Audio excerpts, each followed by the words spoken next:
Hi, everybody. Welcome to the fourth Tic Tac Tech. That is the Profesia vision about tech and digital business. Profesia helps digital company to align business and IT needs by shaping modern approach of IT development. Usually, as you know, we have Italian discussion, but today we will speak in English and you see the Italian subtitles on the video. Today, I'm very excited because we have a very special session. We will have a duel, a friendly duel, of course, between Asanka and Matteo, the CTO of WSO2 and Profesia, respectively. The aim of today is to give you a very special point of view of the future, relating to the evolution that the modern landscape is in store for us over the next 2 years, but also to prepare ourselves in the right way for challenges and opportunities. So before starting this very cool interview, I want just to remind you two physical events that you cannot miss. The first one is the WSO2 Con on May 7 to 9 in Hollywood. So Profesia will be there with a sponsor booth, and also Asanka for sure will be there. And listen, we have some tickets available for free, so come on, ask us how to get it. The second meeting is the WSO2 Oxygenate Italy, that is coming on the 2nd of October this year in Milan. We are preparing a very cool networking space by involving customers, experts, and the claim of the event is open your platform mind. So yes, the idea is that we need to open our mind to welcome innovation. But okay, let's start this duel. And Asanka, Matteo, first of all, thank you for joining. Please, could you introduce yourself and share a bit about your expertise and why did you agree to submit to this duel? Asanka, please. Yeah, sure. So I'm Asanka Abeyasinghe, CTO at WSO2. Been in the industry for more than 20 years and been with WSO2 for more than 16 years. Coming from application architecture and application engineering background. Why I accepted the invitation, because yes, we are business partners, but Matthew is a really good friend of mine and he has a ton of experience in the industry. So if you are getting into a debate, you should get into a debate with somebody better than you. So that's the key reason for joining this conversation. Okay, thank you. Thank Matteo. you, Zanka. I'm Matteo. I'm a CTO of Profesia. I'm a shy tech people and try to learn more things about all the project we are involved. And I like to transfer this knowledge to my customer and to other people. I'm started working in 1996 as a developer, and I increased my competence during my work life. Why I would like to accept this? Because for me it's mandatory. Marcella, obviously no, is a joking. I'm a chat because I like the comparison, and for me is a good way to increase our knowledge about not only the WSO2 product but also all the technical in conversation. Okay, thank you, guys. Today, we would like to point our binoculars towards a future time that is ever closer. So, as to prepare our audience to equip themselves in the right way, both from the technological and the cultural point of view. Speaking about API strategy, YAM and integration, Mens, can you tell me what will happen in the next 2 years? I know it's a very difficult question, but let's try to figure out. Yeah. Matthew, shall I start? Yeah, you can start. Yeah, thank you. Okay. So I think the API management, integration, and identity and access management, these are the foundation for any digital platform. So without having these three pillars, it's really hard to build a proper digital platform and provide digital experiences. So it will remain as the core in the future as well. But I think there are a lot of changes happening in the technology side. New technologies coming and things like moving to cloud and a lot of improvements happening in various aspects of these sub-technologies. And then the standards are coming up, regulations are coming up. So these three technologies will adjust to those technical and business requirements and evolve, but it will remain as the foundation for any organization in the future and near future as well. Thank you. Yeah, for me, I agree about what this free pillar must be remain the basic for the environment. But I have some idea about the authentication authorization related to the API. In the next 2 years, for me, the API must be the unique way to interchange data and authorization. Yeah. And the authorization to consume API will be based on the personal authentication. So for me, the next step is to disable the server-to-server communication authorization and enable the user to API authentication and authorization. Because I think that the human interaction between the API, it is the next step of the API consuming and the API security. So we move into cloud, and where we move into cloud in the next step, who consumes services is not the company, but it is the human. So we have to think how to change our authentication to authenticate correctly to the user, not to the application. And I think that some AI interaction will help us to improve this kind of authentication authorization. And for me, something like the Apache Common Library, what we use in the past year, probably will be replaced by the AI Apache Common Driver. So it could be a possibility. It's a good point of view. So Asanka, what is the WSO2 strategy to address these challenges that are coming up? Yeah, so I think Matthew made a really good point about the personalization and then how the identity and access management space will change with that.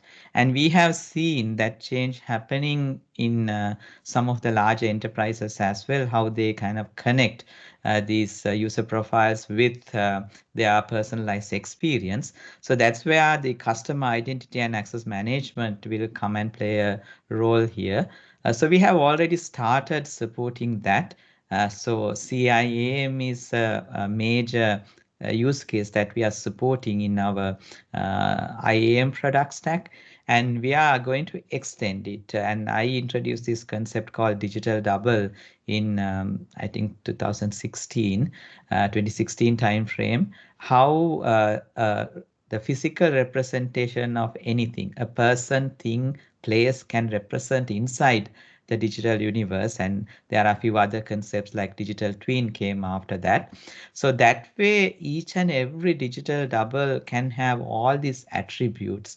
So in that way you can extend this authorization, authentication, and entitlement with the these behavioral authorization and authentication, as well as use these properties associated to the person and extend it using those properties. So that we have already started and working on the product. And then the synergy between API management and identity is important, as Matthew highlighted. So that's already happening, that you can seamlessly integrate our API management platform with our identity and access management platform. Not only that, if you have a third-party identity and access management system, API management can support it. On the other hand, our IAM product can connect with any other API management system as well. So that flexibility is there and the interoperability is there, so you can extend your deployment and the development based on the architecture that you are identifying. So on the other hand, the integration is, I think, overshadowed by API management for some reason during last decade.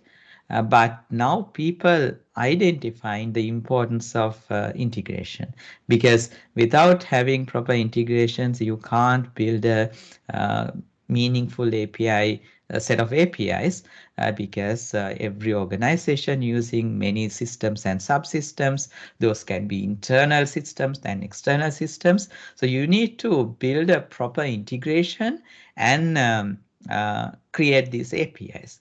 Not only that, now the architecture styles are changing. In the past, we used to use this centralized integration that we called as ESB, or the Enterprise Service Bus. But with microservices and containers coming into the picture, now integration has moved to decentralized architecture as well. So how we can support it? That's where we introduced the micro integrator as a lightweight integration component that you can write these integrations and run it in a decentralized manner. Not only that, integration can be very complicated when it comes to an enterprise. That's where we introduce this language called Ballerina, which is specialized or optimized for integrations, that you can use it to develop your integrations as well as run it in a decentralized way. Thank you. Matteo, what about Profesia's vision about it? Yeah, in Profesia understand that there are a lot of product now in WSO2 and also in the other partnership. So we increase our portfolio because we are a partner. We don't have only one product, but we have a lot of product. So we try to increase it to help user to move in the new step. To new step, it is move to cloud or increase the on-prem infrastructure. What we are trying now, it is analyze if the AI product help us to generate something. So the generator approach is something that we are analyzing now. And we are increase our competence to become hybrid. So we hybrid our knowledge to understand not only API management or identity server or on-prem or cloud, but we are trying to create a lot of knowledge inside Profesia to understand as soon as possible a lot of product and a lot of approach. Holistic approach. Yeah, so. And the other thing, it is a capability to map all requirement for the project, because we understand that in this moment it's most important to understand which is the requirement inside the project. If we have correct understand the requirement, we are able to help customer to identify the correct product, the correct approach, the correct configuration also for the WSO2 application.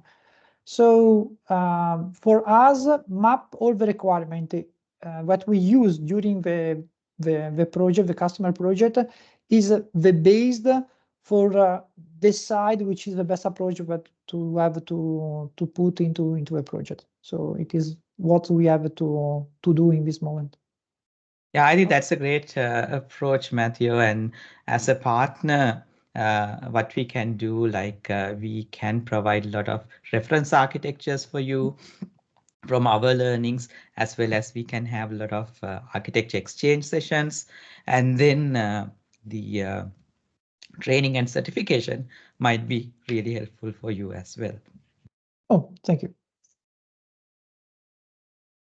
Okay, now guys, I want to put some pepper into this interview. So the topic is cloud versus on-prem. So WSO2 is turning into a SaaS solution.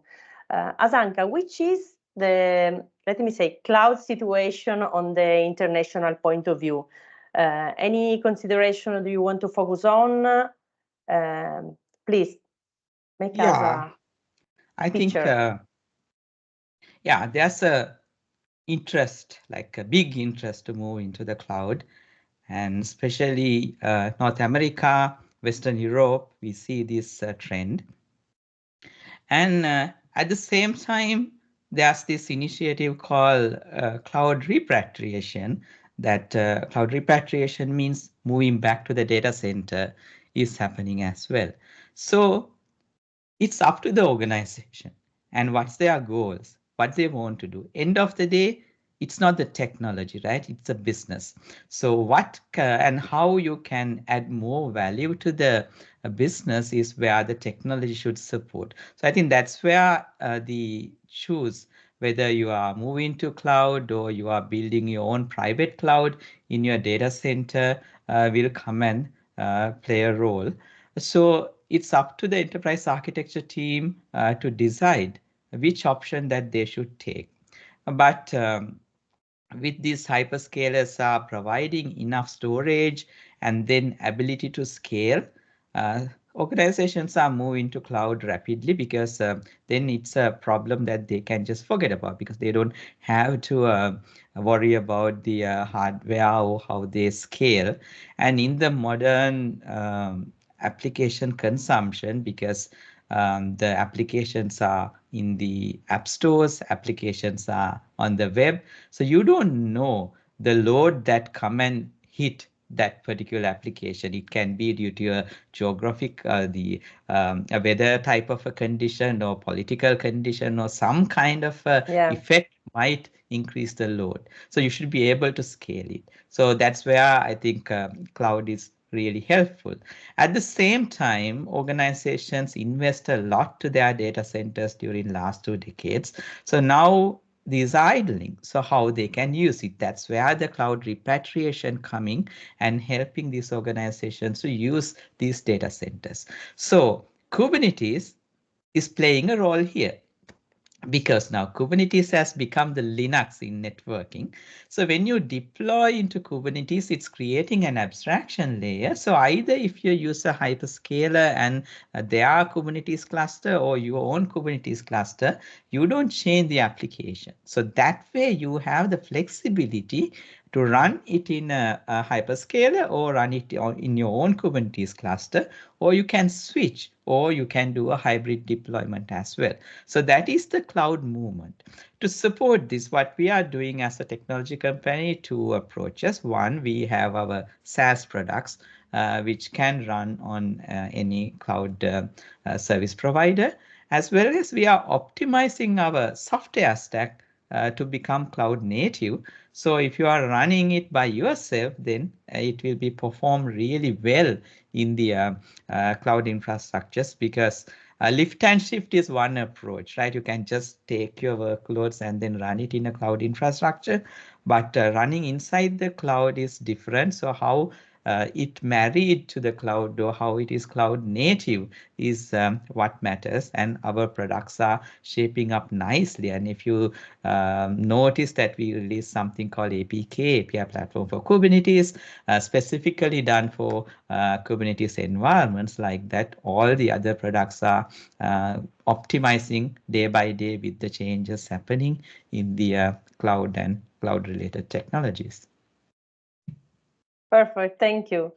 Matteo, in Italy, it seems that cloud is not so fast and easy. And even if in 2023, Italy registered plus 20%, so quite fine. But Matteo, why Italy is so slow in turning into the cloud, although so many economic helps from Europe and so on? There is anything wrong in the Italian recipe, or what? What do you think about? I think that there are nothing wrong to the recipe, but because we are in Italian context, so we have in particular context, and I have some consideration. We have some configuration to analyze and to understand the moving to cloud. The first one, the main cloud providers start to have an infrastructure in Italy only in the last year. before the last 2 years, we don't have an Italian region, for example, for AWS or for Azure or for Google. So we have to use the European one. And for some particular legislation, it's not possible to move some data in no Italy region. So security issue. Not only for security issue, because for security issue, we can stay into Europe for GDPR compliant, but for other legislation related for security internal issue, because some bank, some insurance company have some internal legislation that didn't accept to move data outside their data center. So now we are able to put the data center in Italy, and it was easy to have this legislation compliant also to the moving.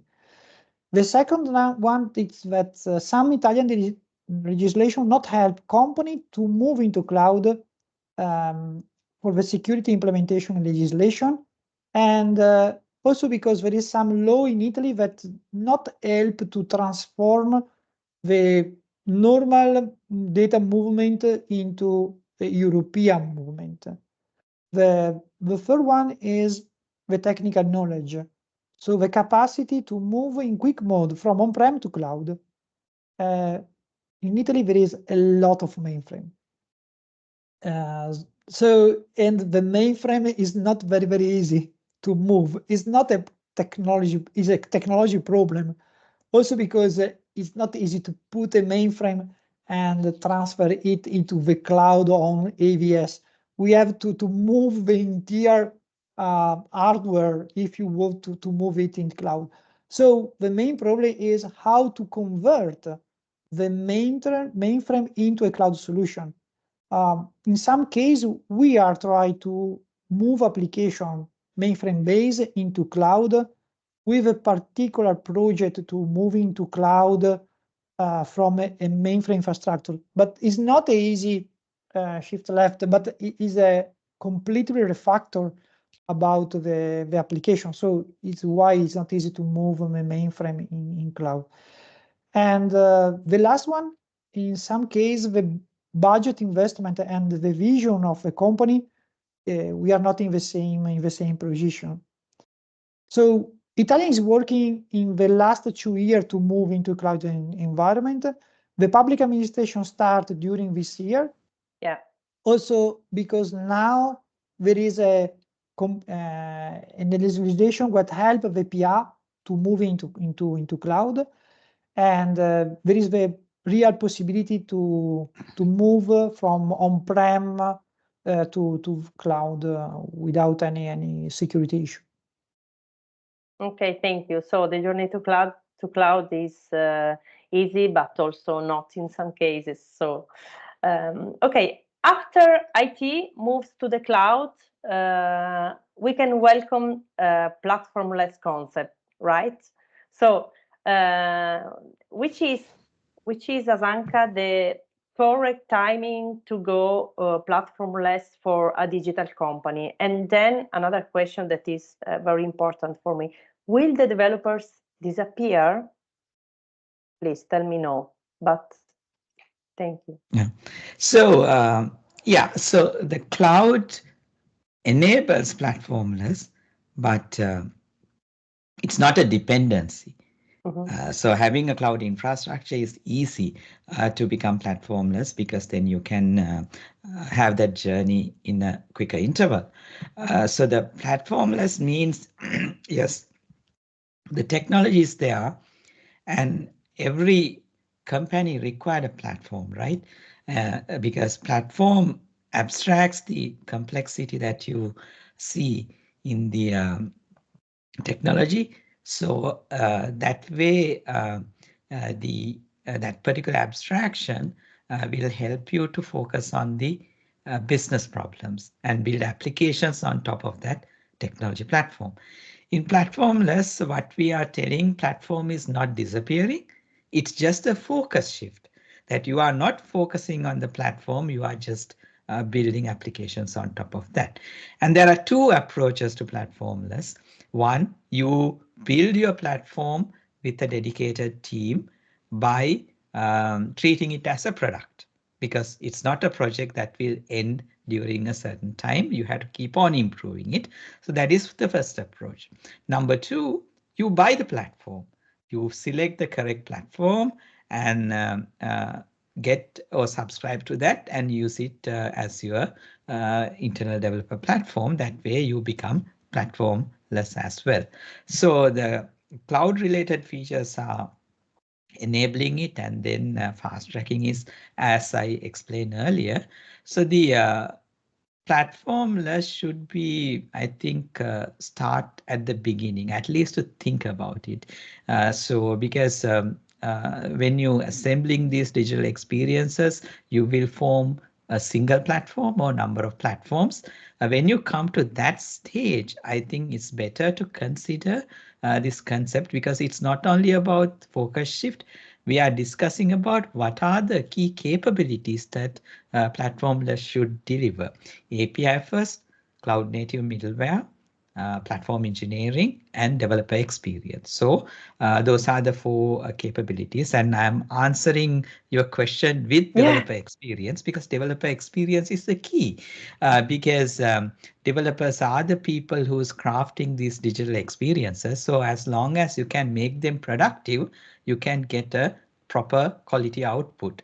So whole purpose of this exercise or the concept is how you can make the developer productive. So developers will not disappear. They will enjoy the development without getting distracted with other stuff or the complexity that they have behind when they develop these applications.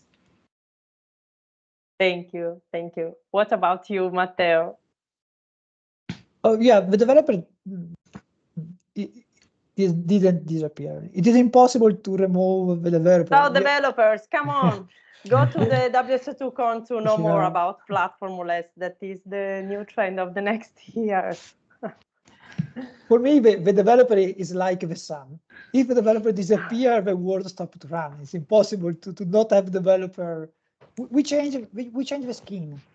We change the skin, and we can develop the application in the best way using what? Using the internal platform or a solution platform or something that we buy. So we can use our platform that we develop with experiences, or we can buy a platform and use a platformless solution to develop the new application. So if we decide, when we decide to have or not to have a custom platform, depends how we are developing internally. So we have some company that he has a lot of not standard implementation. So it's not easy to move this kind of implementation in a not platform or in a standard platform solution. So the best approach is to have a standard integration, a standard approach, a standard CI/CD approach to create application, manage it, monitor it. When we have internally a standard solution about it, we can also decide if it's time to remove our platform and buy another one, or increase our platform. The best approach is not to invent everything every time, but try to reuse what we can find outside our company. Okay, thank you. Thank you for this very interesting discussion. But okay, now let's come back to the reality. What do you think about the common elements of WSO2 customers? So WSO2 is a cross-market technology. So you can tell us, Asanka, what about around the world happen? So what are what is the common elements, and also what are the needs that it mainly solves? Yeah, so the WSO2 product, please. Got it. Yeah, so the WSO2 products built using open standards. That's why the products can be used in any business domain. That's why we have a variety of business domains, starting from financial sector to government, into education, healthcare, so on and so forth. So that is the first reason. That's the power of WSO2. Exactly. And then since the open standards, they can build solutions on top of that very easily. And the second reason is the functionality richness, because we provide almost every functionality required for these enterprises, so they can easily build these solutions. And the extensibility. So as Matthew said, like there can be situations that a specific requirement is not a standard requirement. It can be specific for that particular organization. So that's where the extensibility is coming. So with the open architecture and open source principles that we have, a lot of extensibility in these products. Even our SaaS products, when it comes to SaaS, there's a limitation, but we are providing enough configurations for an administrator to configure these products, as well as an enterprise architect to put the enterprise architecture policies and guidelines into the platform. So those flexibilities provided. So that's why we have a very rich portfolio of customers. So the nature of these customers, everybody's hunger about building digital experiences for their customers. And our goal and objective is basically how we can simplify it and how we can help them to quickly deliver these digital experiences. Because if you look at a business, the digital experiences that they are building are the differentiators. So how quickly they can build these things and put it to the market matters a lot. So that's where we are trying to simplify it by bringing all the latest technologies and let the technology problem for us, and let the business problems the focus for the customer, and for them to build the application. So that's where the products are heading and our main objectives. And to do that, we have various programs, we have technical people, and we have a really rich partner network like Profesia, who's very professional and thorough about WSO2 technologies, and then various other programs like certifications and training, helping to expedite that journey of building these digital experiences. Thank you. Matteo, are you agree? Tell me no, please. No, why is impossible? No. I agree. And what in my opinion, in our customer reuse a lot. He would like to reuse a wheel, but he prefer to change the color. So he would like to have a wheel, but not in every way black or red, but he would like to change the color. So in our customer, we have a lot of innovation. In the project, the customer use the standard and implement it, but we have a custom integration using API. So there is something standard and something custom. It is why we use WSO2, because we can use a standard. When we can use a standard, the standard is working, is up and running, but we can extend it and we can adapt to the internal approach of the customer. So for my point of view, our customer, he has innovation and capability to involve and reuse what other people already implement in our solution. It's why we decided to use this kind of product. We use something stable, but we can create and involve the product to what we need to inside the project. Yeah, I think the composability and the modularity, right? So it's very important for an organization, so that way they can reuse and repurpose these stuff that they do. Yeah, because we are able to add value to the project. We create something that is stable, it is the standard, and then we add other value, and the other value is the capability of the customer to increase and to implement its requirement. In a very short time, I can add. Okay. So I couldn't get you to fight, and it's I possible. don't know. It's impossible.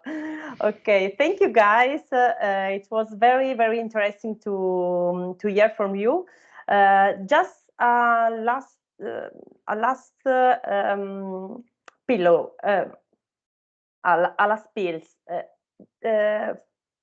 From tomorrow on, in your opinion, which are the next steps to follow for a digital company in order to be prepared for the next digital challenges? Yeah, so I think the main thing is how you can feed into the value stream of the organization. Because as I explained earlier, technology is an enabler. So when we make a decision, I think we have to make that decision by looking at how we can influence the business and what's the value that we can add.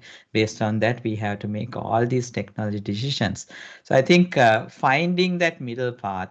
So actually, Sanjeev, our CEO, and myself, we are doing a podcast called Discovering the Architecture Middle Path as well, specifically to address this problem, because all this we need to find that middle path and then see what's the technology advancement we can do, as well as what's the business value we can deliver, and then make that call without going behind buzzwords that we hear in the industry. So I think that's my advice, and most of the stuff that we discuss, Matthew and me, will help these organizations to be more innovative and deliver these digital experiences in a faster way. And then the portfolio of ISWC2 products are supporting this to a great extent. And we always willing to take their feedback as well on where are the improvements that we can make and what are the new features that we should add. So I think that's my advice for all the users. Thank you. Matteo?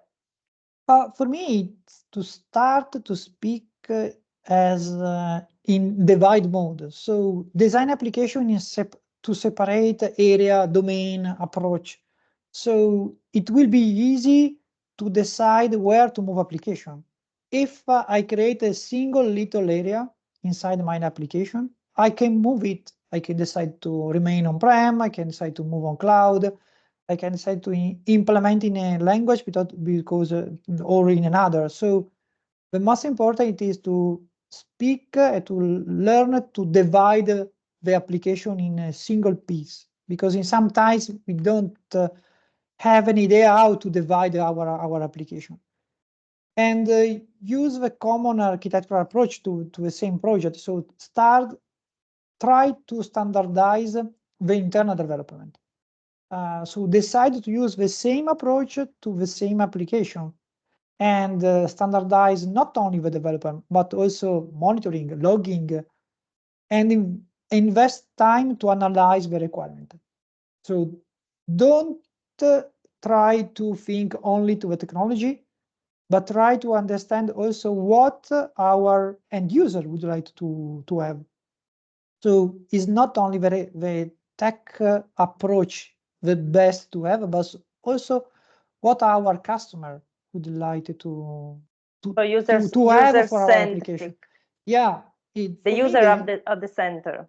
For me, in the future, the user it is the big center of our solution. I think now, now company, you need to think about the user starting from now. We start digitalization in some years before, because there is a lot of time that we go into the digitalization. But at the beginning, digitalization is only move paper into bit and byte. Yeah. But we maintain the same number of chapter and the same number of row into in the document that we write. Now it's time to understand what the user would like to see and what the user would like to read. And it is completely different. It's not only to create bit byte, but is to harmonize bit byting so the user can to make an experience. To give a correct experience to the end user. Yeah, I call it as outside-in approach. Okay, outside-in approach.